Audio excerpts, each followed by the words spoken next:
Eles representam um drama nacional que todos os anos causam perdas humanas, econômicas e ecológicas. Imensas áreas de cobertura vegetal são destruídas. Espécies animais são ameaçadas. Nosso assunto de hoje são os incêndios florestais. Combatendo e prevenindo o fogo, começa agora o Eco Senado.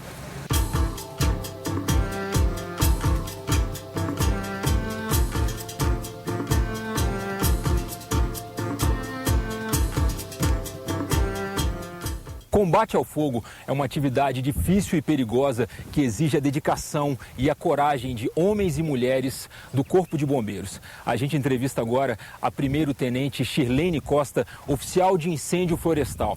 Shirlene, qual a diferença entre uma atuação na área rural e na cidade? O incêndio urbano, ele requer um atendimento muito mais pontual, né? Ele tem que ser mais rápido, é acionado uma certa prioridade em relação a esse atendimento. Já incêndio florestal, apesar de todo esse processo que nós estamos vivendo hoje em relação ao ambiente, tudo, ele já não precisa dessa urgência, né? Ele é um trabalho muito mais cansativo, é um trabalho que requer muito mais tempo, né? Demanda tempo. Tem incêndio urbano que a gente, em meia hora, consegue solucionar, extinguir. Já o incêndio florestal tem incêndio que leva um dia inteiro para a gente conseguir, depende da proporção. O Grupo Executivo de Combate e Prevenção ao Fogo reúne 20 instituições do governo federal e do governo do Distrito Federal. Para conhecer melhor as ações desse grupo, a gente conversa agora com a coordenadora do Grupo Executivo, Irene Mesquita, que nesse momento está fazendo uma avaliação de um incêndio ocorrido recentemente aqui na Reserva Biológica da Contagem, em Brasília. Quais são as principais atividades do Grupo Executivo? O Grupo Executivo ele tem uma cooperação mútua entre diversas instituições, tanto do governo federal como do Distrito Federal. Então, desde o início do ano é feito um planejamento das ações de prevenção e combate aos incêndios florestais, dentre elas o aceiramento, a vigilância, né, principalmente no período mais crítico, o treinamento de pessoal, a realização de cursos e diversas outras ações no sentido de manter a integração com os órgãos afetos a essa questão, para dar uma resposta imediata aos incêndios florestais no Distrito Federal. O Centro Nacional de Combate e Prevenção aos Incêndios Florestais faz parte do Grupo Executivo. Esta entidade é responsável pelo combate ao fogo nos parques nacionais brasileiros. Atualmente estamos atuando em 78 unidades de conservação federais, né? Essas unidades hoje estão estruturadas com equipamentos de combate, viaturas, além dos brigadistas que nós treinamos e contratamos temporariamente, né? Normalmente no período de estiagem, de acordo com as regiões do país. Nós usamos dois métodos de combate. O método de combate direto, que é aquele que se faz diretamente no fogo, utilizando equipamentos como bombas costais, motobombas, caminhões-pipas. E o método indireto, que é a construção de aceiro, de linha de defesa, que é sempre feita à distância do fogo, pelo fato do fogo não permitir a aproximação.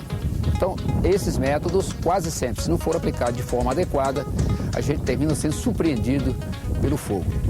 Os combates aqui são feitos em áreas abertas, consequentemente muito fortes, os ventos, e que, como consideramos ser o vento, os pés do fogo, o fogo aqui são muito rápido, até por se tratar de queimar a maior parte da biomassa, que é capins, graminhas e pequenos arbustos, que ficam totalmente secos no período da estiagem. Quais são as perdas que você consegue avaliar a cada ano em termos da destruição das florestas por incêndios? Bem, além da contribuição, né, que as queimadas dão para o aquecimento global, tem toda uma perda de biodiversidade dependendo das regiões. Aqui no Cerrado, então, né, o fogo, ao consumir essas unidades, né, a gente perde animais, os ninhos, né, dos pássaros são queimados, existe todo um desequilíbrio, né, quando um fogo adentra uma unidade de conservação, né, então o prejuízo normalmente é incalculável.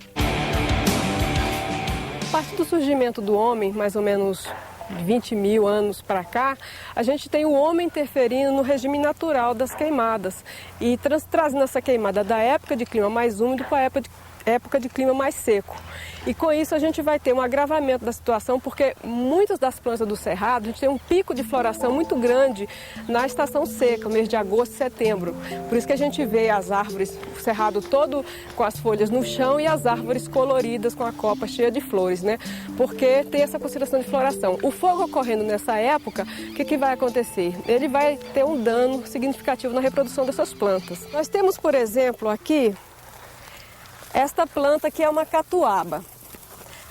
Acabou de passar um fogo nessa área e como nós podemos ver, essa planta está com frutos, está no estágio reprodutivo.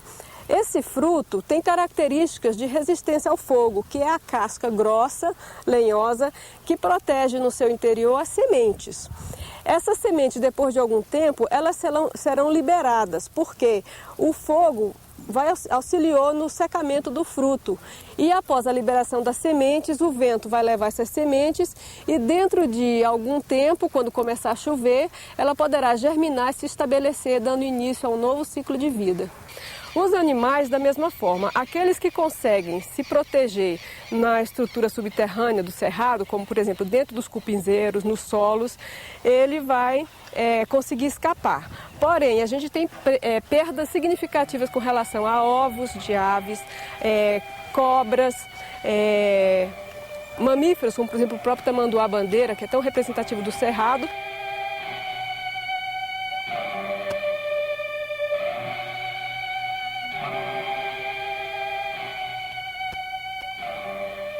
Ele é uma vítima do fogo porque tem aquela pelagem exuberante que, se pega fogo, o animal está condenado à morte. A gente não sabe ao certo o intervalo de queimada ideal para o cerrado.